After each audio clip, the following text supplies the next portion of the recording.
Entre os anos de 891 e 1003, a Sé Romana viveu um período que ficaria conhecido como o Século de Ferro.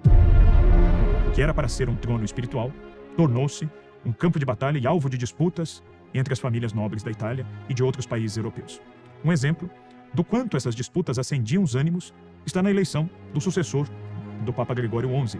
Com a morte de Gregório XI, o Papa que transferiu a sede papal de volta para Roma, a sede papal encontrava-se em Avignon, em território francês, o povo temia que um outro Papa francês a levasse de volta para Avignon, como havia feito Filipe IV da França, por interesses políticos. Por isso, o povo concentrou-se diante do palácio onde ocorria o conclave e gritou: "Queremos um romano!"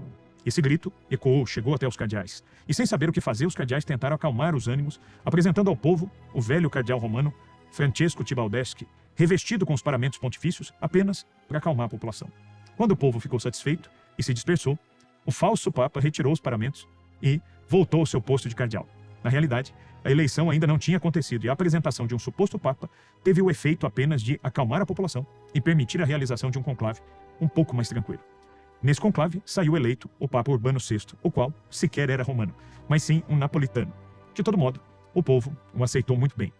O fato realmente aconteceu, mesmo que haja diferença na maneira como alguns historiadores contam o fato.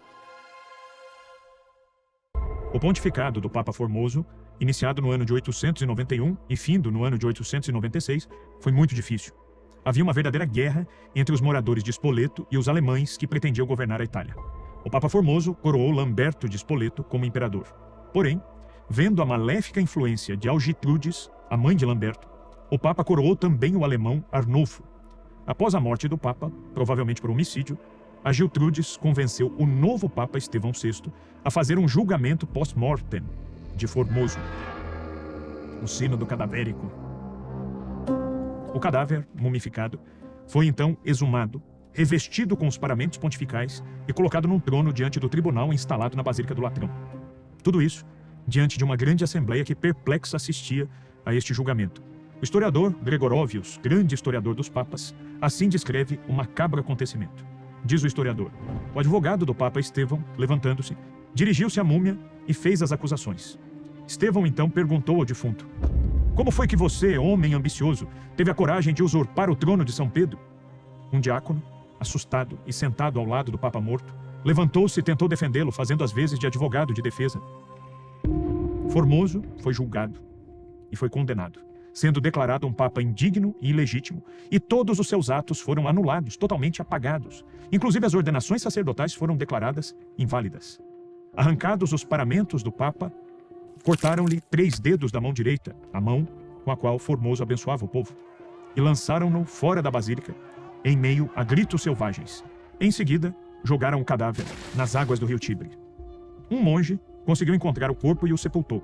Alguns meses depois, os partidários dos alemães derrotaram os partidários de Lamberto e se vingaram. Prenderam o Papa Estevão, que foi estrangulado na prisão. O Papa seguinte, Teodório II, descobriu onde se encontrava o corpo do Papa Formoso e então o levou solenemente para ser enterrado ao lado de outros papas na igreja de São Pedro, reabilitando a sua memória e reconhecendo a validade de todos os seus atos pontifícios. Nenhum outro papa, depois disso, voltou a escolher para si o nome de Formoso. Mas os escândalos não pararam. A igreja continuava refém das disputas políticas. Mulheres da nobreza, as matronas das tradicionais famílias romanas, como Marócia, da família Teofilacto, chegaram a interferir nas escolhas papais, manipulando as decisões e impondo parentes ao trono de Pedro. No ano de 931, a própria Marócia conseguiu que o seu filho ilegítimo subisse ao trono pontifício com o nome de João XI. Seu filho foi um dos papas mais corruptos da história da igreja. No final do século X, o estado do papado era tão crítico que muitos temiam pelo futuro da igreja. Mas em meio a essa decadência, um novo movimento começou a surgir. Uma fagulha de esperança se acendia nos mosteiros, preparando o caminho para a restauração